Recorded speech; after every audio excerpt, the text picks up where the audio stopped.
welcome to our webinar called Winning Scholarships the Right Way. My name is Gregorio Alcantar. I'm the Financial Literacy Coordinator, and I am joined by my guest, Nicole Sardenera. Hello, everyone. Thank you for having me, Gregorio. Well, thank you for being here. And so what we're going to do is we're going to talk about how to win scholarships the right way. And one of the ways we're going to go ahead and do that is we're going to focus on 3 parts in this presentation. The first part is we're going to talk about a word on scholarships. So we wanted to kind of step back and talk about what scholarships are, and we'll just share some very important information you should know about scholarships with the hope that you can actually get encouraged to apply for scholarships. The second thing is we're going to talk about how to avoid roadblocks, and there are some areas, especially that Nicole has identified, that could help you. If you overcome these roadblocks, you can successfully get a winning application, which thus will give you a winning scholarship. And then in the end, what we'll do is we'll talk more specifically about some examples, or we'll get very nitpicky as to what exactly a scholarship company probably looks into. Anything you'd like to add to that, Jenna?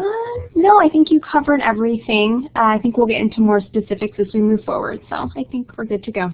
And I just want to say that Nicole works in the financial aid office, more specifically in the scholarship section of our office, and we're very happy that she's here since she works very closely with scholarships. So the first thing is, let's talk about scholarships. So I have always said that scholarships are available 24 hours a day, 7 days a week, 365 days a year. And when I say that, people sometimes trip and say, well, really? How? And that's just because there's always scholarships becoming available. There's always a deadline coming up. And if you really take the time and try to set up a way to look for scholarships, you will find that if you develop a plan on how to search for scholarships, you will always encounter scholarships. But one of the things that when I ask students, well, if it's true that scholarships are available all the time, what's the #1 reason why they're not getting scholarships? They rarely give me the #1 reason, which I'm going to share right now, which is not being aware. So the lack of awareness is really that. Anything you'd like to add to that? Yeah, I definitely agree. A lot of students don't know that scholarships are available here at CSUN, but also off campus and in their community.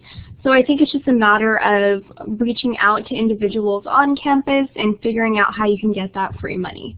Yeah. And scholarships are available both on campus and off campus, and we'll break those two down because on-campus scholarships are those scholarships that are available only to students that are currently enrolled students. So for example, at CSUN, we have an array of scholarships that only CSUN students are eligible to apply, which means that the pool of students can actually be smaller as opposed to when you apply for off-campus scholarships, which means you're in competition with anybody not only at CSUN but also outside of CSUN. Right, yeah, I would definitely agree with that. In terms of on-campus, we have 2 scholarship programs that we run through our office. One is merit-based, which we'll cover in the next bullet point, and the other is need-based. In addition to that, you can also seek scholarships from your academic department. So that's another way that you can find scholarships here at CSUN. We only had about, I would say, 1,500 applicants apply during this last year out of 42,000 students. So with that being said, you have a very good chance of earning a scholarship if you do put the time and effort into it. And just as Nicole was saying too, there's different kinds of scholarships. There's 3 kinds here that we're actually going to share. There's academic merit, which actually I'll let Nicole kind of define what these 3 types of scholarships would be. Okay, so an academic merit scholarship is more based off of your GPA and your performance in your courses. A general merit scholarship takes your volunteer experience, your community service, any special talents you have into account. And a need-based scholarship is for students who are financially needy in comparison to their peers, and how we determine that in our office is based off of the FAFSA or the California DREAM Act application. Yes, I would agree. Definitely the FAFSA is a very sound application that's reviewed by many, and as you can see, even scholarships look at the FAFSA, so it's not only to receive federal or state aid, but it's also to receive scholarships. Right. Now, one of the things I also want to say about scholarships is that you can reuse 70% of the material for future scholarship applications. Students sometimes feel that it's just a daunting task to have to apply to scholarships, and they treat every scholarship different, but there's a lot of components that can be applied across scholarships. And so when you find that you're completing one scholarship, number 2, number 3, number 4, the questions may tend to be the same, so why not reuse some of the other material? Yeah, that's definitely true. I know for our scholarship program, most of our scholarships only require a personal statement, and that automatically transfers to every scholarship that you apply for in STARS Online. Some do ask some supplemental questions on the actual application for individual scholarships, but they're usually only about a paragraph long, and like I said, you can always pull different parts of your personal statement and integrate that into your short answer responses. So a lot of the materials are reusable. Also with the letters of recommendation, we only require 2 total for all of the scholarships that you apply through STARS Online. Very good, very good. And then the other thing we want to say is that you need to stay persistent and committed to the scholarship search. It's very easy to try to do a Google search and then find that you don't see any scholarships applicable to you, but you should not give up. You should definitely be persistent, and if you're committed, you may luck out and you may actually find that you start finding scholarships. Okay, so let's go ahead and keep talking about scholarships. Where to look? Nicole, would you like to go over? Sure, yeah, I can definitely go over the places to look for scholarships. So here in our office, we usually recommend for students to look a few different places. First and foremost, of course, you can always come to our office in the Financial Aid and Scholarship Office, which is in Baramian Hall 130, and we'll help you find some scholarships. But you can also utilize internet searches and online databases. We usually recommend fastweb.com, scholarships.com, dosomething.org. They're basically huge website search engines that you fill out a general application and they'll recommend scholarships that you qualify for. You can also look into community-based scholarships, and for this I would just recommend reaching out to any organizations you volunteer for, possibly an employer that you've worked for, and a lot of times they do offer scholarship programs. Another resource is a library. I know a lot of students utilize the library here at CSUN, so you can always go there to search for different scholarship opportunities and possibly inquire with the librarians. And a tip that we have here is to apply for specific, unusual, or unique scholarships. So for these, there are some kind of oddball scholarships out there, so if you do meet that criteria, definitely apply, because the applicant pool is definitely a lot smaller for those specific scholarships than for the huge ones like the Coca-Cola Foundation Scholarship, which is a $20,000 scholarship. But there are several more applicants applying for those huge scholarship programs. So you really want to tailor your online search, your off-campus search, to scholarships that specifically are tailored to fit your characteristics. And actually, one thing I like to add about libraries too is I've seen that you have access to public libraries too, not necessarily just the ones at the Oviatt. At least in the LA city, you have 72 libraries that if you were interested in getting books on scholarships and like the Ultimate Search books or something like that, you can definitely, if you have an account, look through their database and actually have those books delivered to you. I invite you to consider going to your public library, and you'd be surprised how they too have current volumes of scholarship opportunities you can definitely look into. Now, you definitely want to start your search early. Nicole, why would that be? Well, because here in our office, for instance, we run our scholarship program for the upcoming school year all the way in, I would say, March of the previous year. So you want to make sure that you don't miss those major deadlines. Our merit-based program actually is open in December and it closes in February, so that's even earlier. And the reason for that is because some scholarships have extensive review processes. So you have to make sure to get all of your materials in early and give the selection committee enough time to go through and choose their applicants. And I think it's also good practice to start early with your search, because not only do you start finding your roadmap on how to search for scholarships and actually get scholarships, but it gives you enough time to apply as well. If you, after a while, you start seeing a particular trend on what a scholarship or scholarships are asking for. So, for example, let's say they're asking for a statement on tell something about yourself. If you really haven't had the time to reflect on that, if you do the search early and you start finding these common themes, then you can dedicate some time to actually prepare yourself so that when these deadlines are upcoming, then you can go ahead and do what you have to do. Now, also, use your campus resources. Why would that be, Nicole? You know, we here in the office, where obviously we should be your first line of defense, so we have walk-in hours pretty much every day throughout the week, and we are experts on scholarships. I would agree with that. You should definitely come and utilize our office hours. And then also, as Gregorio already mentioned, the applicant pool is very small because it's only open to CSUN students. And in terms of your academic department, that's even smaller. So you always want to go to your academic department and determine if they offer their own separate scholarship programs, because they're not always necessarily aligned with the scholarship program that we have in our office. They might want to run it a different way. Hopefully it will be more streamlined in the future, but for now we're a little bit, we're not centralized in that way. Professors also know a lot about the different scholarship opportunities that are going on within your field or your major, so they're a great resource to utilize.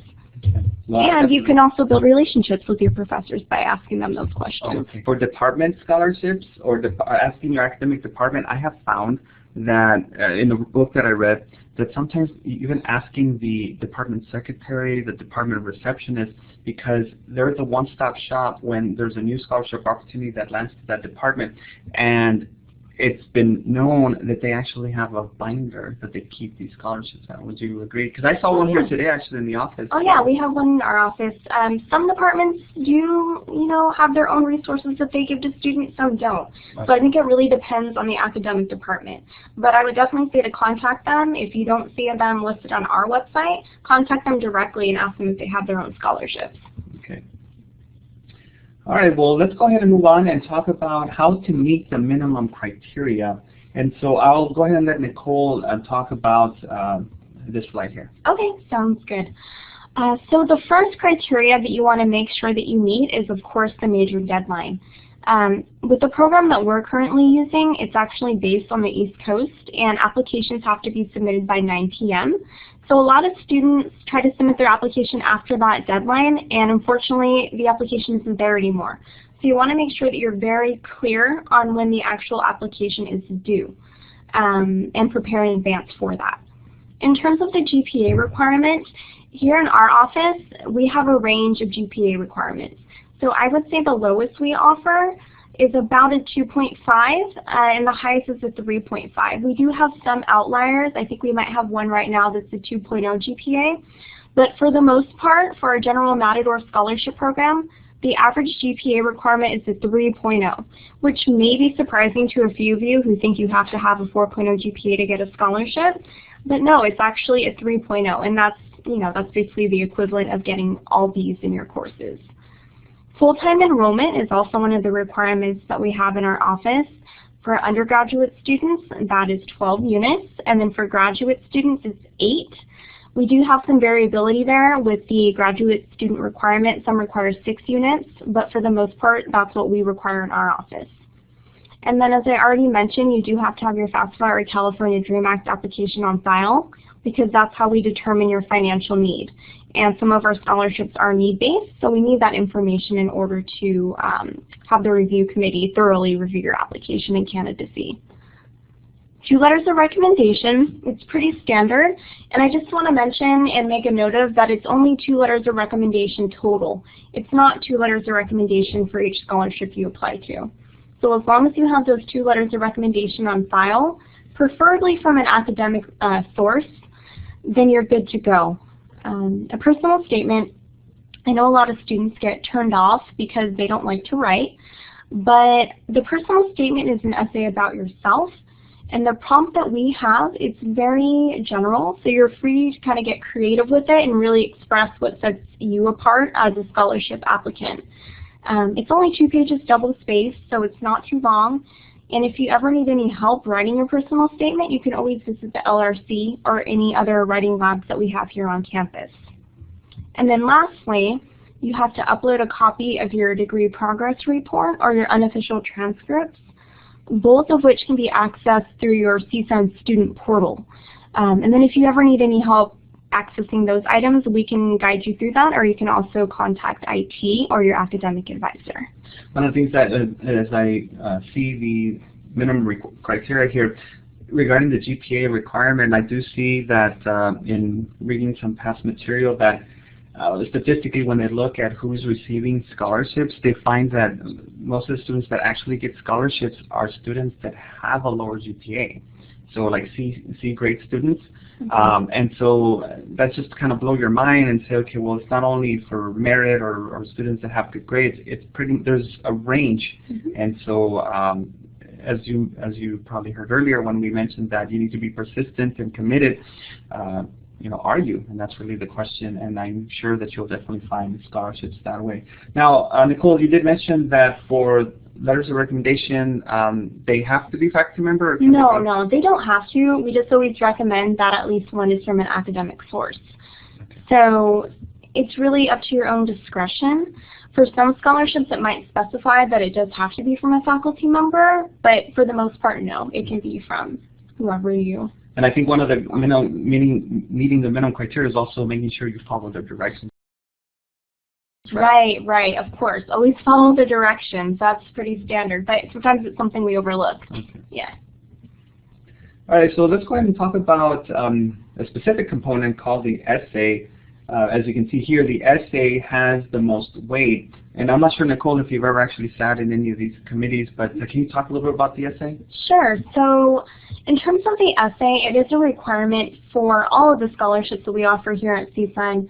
I've had the pleasure of serving on several scholarship committees, so I've read, I would say, upwards of 1,000 different personal statements.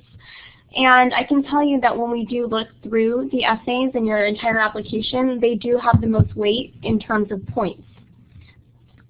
The things that I look at, I can personally attest to, are grammar and style. I would say that I'm pretty tough when it comes to grammar, but it really does depend on the committee member who's reviewing your application.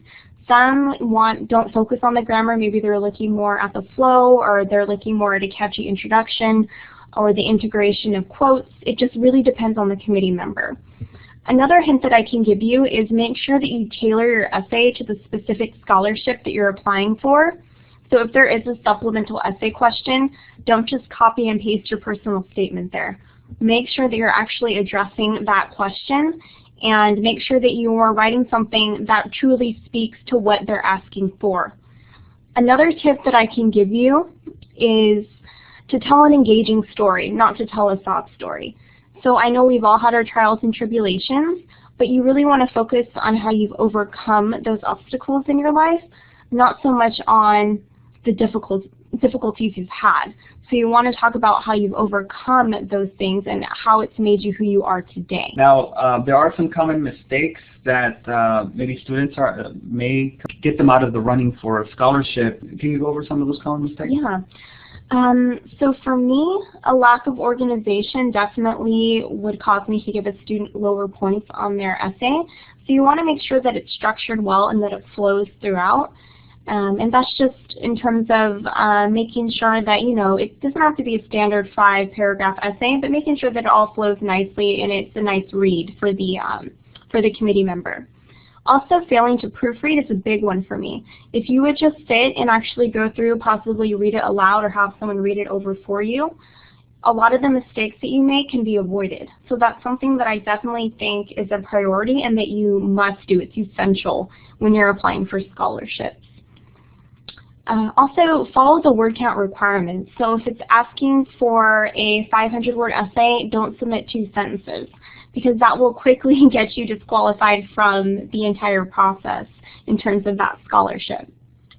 And then lastly, neglecting to address all of the questions in the prompt. So you want to make sure that you thoroughly read the prompt and that you're responding to each of the different questions within the prompt. You want to make sure that you're touching on everything.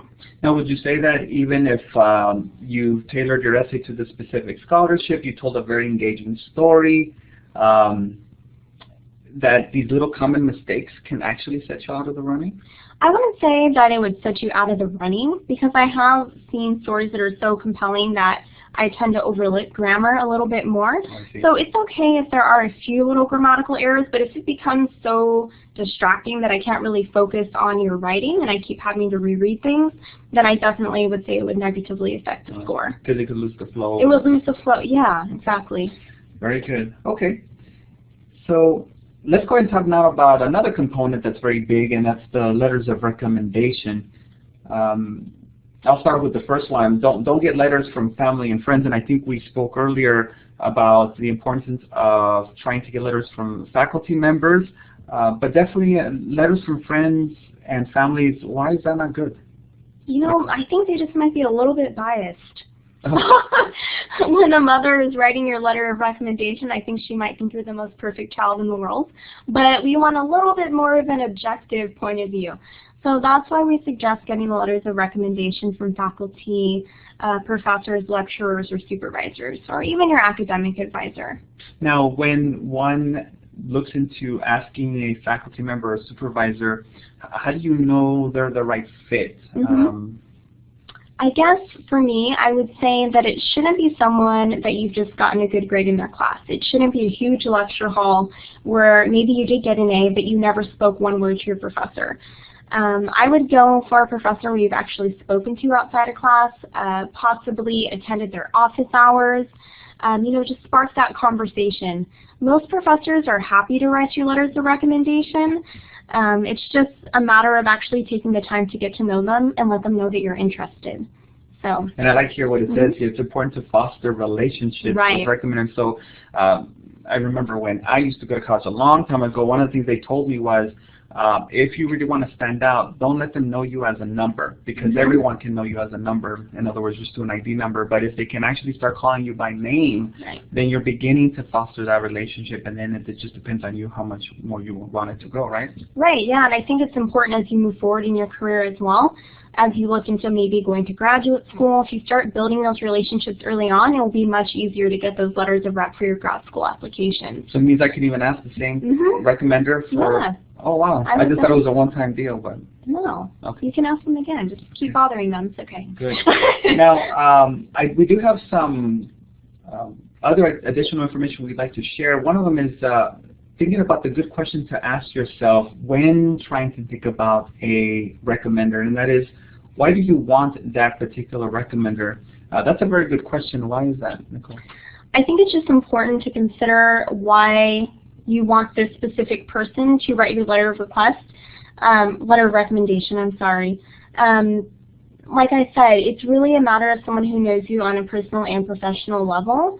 And if you feel like they can write you a strong letter of recommendation and attest to not only your academic achievement, but also any work that you've done in the community or your personal character, then I think that would be the ideal fit for you. And I think one of the things I shouldn't do, right, if I'm a student, is just come say, hey, excuse me, Professor X, could you write me a letter of recommendation? I see here that it's important that you do part of your homework and is provide something called a brag sheet. Can you this is something that I've kind of learned. Even though a professor may know you inside the classroom, they may not know everything that you've accomplished as a student here at CSUN. So it's important to give them kind of a background so they can include that in your letter. So it makes it much easier for them to write. Okay. Yeah, I would agree with that one. And then give recommenders ample time to write your letter, at least a 2-week minimum. Is that a pretty good safe spot? I would say 2 weeks at the least. Oh, at the least. If you could, possibly a month. If you go over that, they might forget. So, and it's okay to send them reminder emails if the deadline's coming up and you still haven't gotten that letter of recommendation. But we just have to be mindful that they are very busy, especially during the beginning and the end of the semester. So you want to give them as much time as you can. Definitely being respectful of their time, especially if they're going to go ahead and commit to writing a letter for you. Right. All right. Well, then let's say we've done what we're supposed to do, right, with picking the right recommenders, writing the right essay, and of course trying to meet the minimum criteria, and I've been successful in winning the scholarship. Does my job end there? No. Oh. Definitely not. So we always suggest to follow up. So if you're kind of unsure of what your status is, you can always contact our office and see where we are in the review process. Also, in terms of your recommenders, you always want to thank them for writing that letter of recommendation. You also have to submit a thank you letter, and that is pretty standard for most campuses. Also, for the academic departments, I think they also require that thank you letter to the donor. So you want to make sure it's properly addressed, you write a nice, thoughtful letter, because after all, they are supporting you here at CSUN. Know your responsibilities as a scholarship recipient. So for some of our scholarships, there are extra requirements that you have to carry out throughout the year if you are selected. If you don't fulfill those requirements, then your scholarship could be jeopardized. So it's just important to be very clear on what your responsibilities are. Sometimes it is just a thank you letter. Other times you might have to volunteer or do some kind of research or different things like that. Grades, definitely, yes. So all of our scholarships, whatever, when we send you the congratulatory letter, it will say what GPA you have to maintain. So you want to make sure you keep those grades up. And lastly, if you are going to be here for an additional year or if you're going to graduate school, you can always reapply for our scholarship programs. So every year is considered a clean slate, so you have to submit an application every single year. Okay, and that's a great tip, just to keep applying. You know, you did well, and congratulations, you got the scholarship, but it doesn't end there, because if you're going to be a student, again, it's always great to fund your education with scholarships because it is free money. Okay, and so we are getting close to the end of our webinar here, and so we want to leave you with some final thoughts and recommendations. The first one, Nicole, could you talk about the first one? Sure. So the first one that we have here is don't disqualify yourself. And what we mean by that is don't count yourself out of the scholarship application process. It doesn't matter if you don't have a 4.0 GPA. Honestly, it doesn't. We have a 90% probability of earning a scholarship as long as you fulfill those minimum criteria. So it's just a matter of putting the work in, and I think that you will be happily rewarded if you are willing to do that. Okay, and then one of the other tips here, or final thoughts, is to apply, apply, apply, and we can't stress that enough, because you want to be persistent, you want to be committed, and again, just kind of reading the stats, they basically say that for every 10 scholarships you apply for, you can successfully win one. So you can only imagine, you know, after applying to 30 scholarships, you could probably at least get 3. But you know, if you're going to be recycling 70% of the material, I don't think it's a daunting task. It actually could, when you apply for the first one, it maybe take you an hour, but maybe when you apply by the 5th or 6th one, it could probably only take you 10 minutes because you already have a lot of the material there. So applying is just, in other words, it's another way of saying don't give up. Right, exactly. And I would say in terms of one of our scholarships, this is an example I kind of use in my presentations. The award amount is $7,500 for the university scholarship. Let's say you put 10 hours of work into it, that's $750 per hour. So if you think about it in that way, it's not really a waste of your time, because I really don't know anyone that makes that much per hour. So just think, unless you're like an actor or something like that. But hey. Well, all I can say is wow. Yeah, exactly. Now, another thing too we want to leave you with is developing holistically, getting involved on campus and in your community, and I'm sure that's pretty big, right, Nicole? Definitely, because for most of our scholarships, we don't just want to see that you are, you know, a straight A student. We want to see how you become involved at CSUN, how you're contributing to your community. We want to see a well-rounded student. So we don't only base it off of your grades. We take different variables into account. Okay, good. And it's also just important for your development as a student in general. Mm-hmm. And I agree with that too, especially also when the review is trying to look for a well-rounded individual too. And so feel free to, you know, brag about yourself, and definitely take opportunities and learn from them, and let people know, especially when it comes to the scholarships, because you'd be surprised that maybe you can become the winner. Right. Okay, so with that, we have reached the end of our webinar. But before we go ahead and sign off, we just want to, on the left side of our slide here, we have my contact information, which is my email address, but we also have Nicole's email address. And I think it's okay if you'd like to go ahead and reach out to her if you have any questions. Oh, definitely, feel free. Yeah, and then definitely also know that we are on social media. So this webinar is brought to you by the Financial Literacy Program here at CSUN. And so we are on Instagram, we are on Facebook, and eventually all our webinars make it to YouTube. And on YouTube we also have some of our past webinars that you can definitely see. And we try to keep them short. Now, the mission of our financial literacy program is to expand students' understanding of money management strategies that will empower them to make wise and informed financial decisions while achieving their educational goals at CSUN. And so that's why it's great to have these type of webinars to just help you make an informed decision. So if you thought something different about scholarships, well, hopefully with this webinar you can see that, okay, it is doable. I didn't know that about the SAO. I didn't know that about the particulars of recommendation. And that's really the whole point of the financial literacy program, is just to give you information that then will empower you then to do what you need to do to be successful, not only here at CSUN, but also beyond. And with that, I'd like to thank Nicole again, and till next time. Thank you so much.